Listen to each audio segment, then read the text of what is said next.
Maayong hapon nimo Barangay Kapitan Lindon Guba. Uban sa mga kaubas John Libres kini si Rex Hernandez.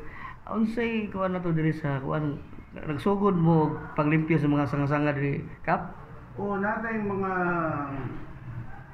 nadawat nga mga message sa ato ang Mm. FB account unya dunay mga naghangyo as open ka nga makadawat sa mga feedback.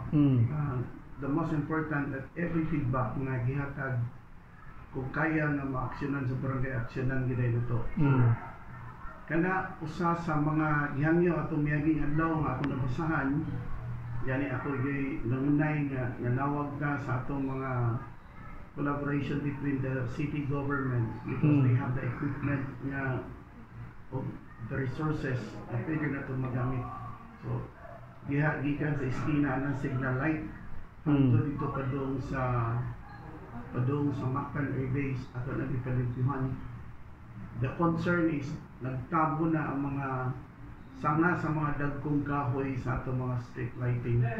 So tataw nga kinahanglan nato tadaan og immediate action to secure sa mga motorista for their safety.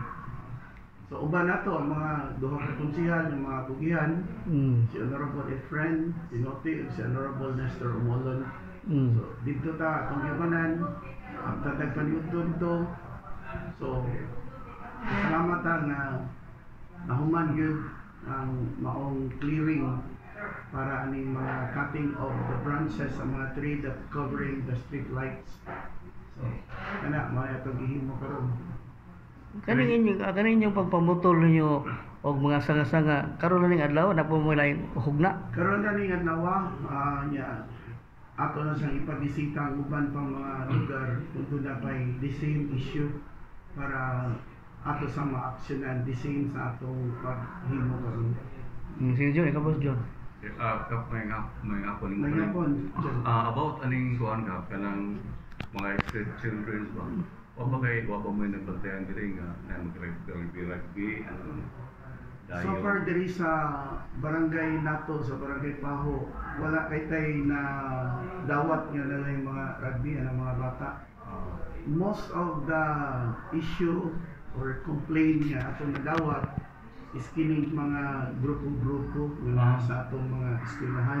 Fraternity. Diin siguro basi mga fraternity nga nag-call ang nanawag o tabang ang atong mga principal particularly diha sa atong Pao National High School kay kining sa gayon nga ini panggabi nga muuling ng mga estudyante diha maginatangay o rumble. So ang atong gihimo atong girespondihan together with the police from Station 3 atong mga tanod atong station dito every time nga magawas na plus the multipliers nato nga mga acro nga atong gigamit dito. So kung doon natin makita ng mga grupo-grupo ipaduol ka na aron ma-disperse dayon.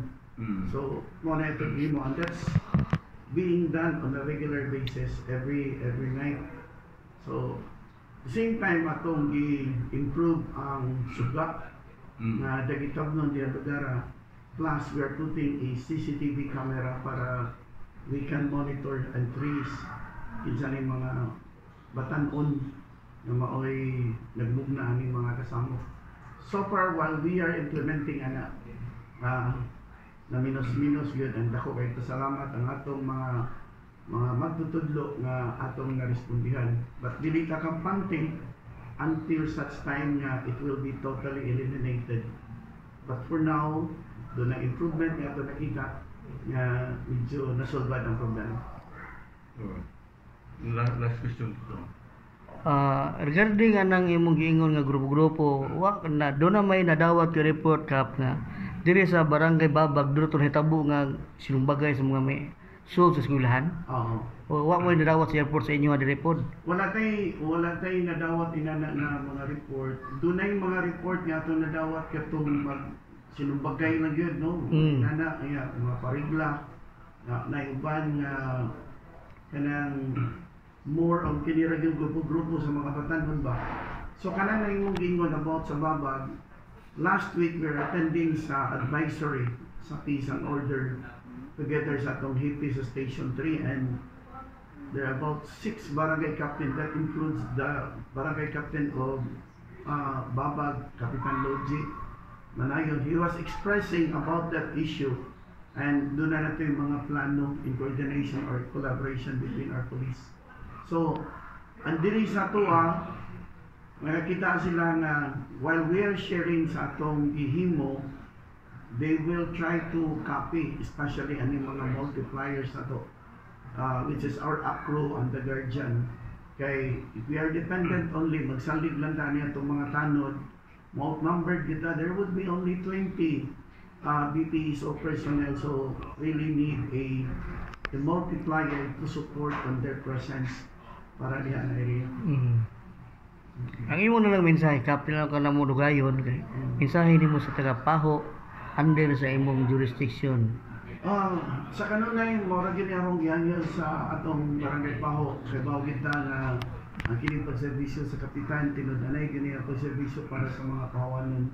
The only request sa atong kapitan is this running the barangay is not really a one-man show, but really needs a collaboration, cooperation, and unity sa kinatubok ang Pahoanon para mapadali nato and we can have a more efficient service and a greener Pahoanon.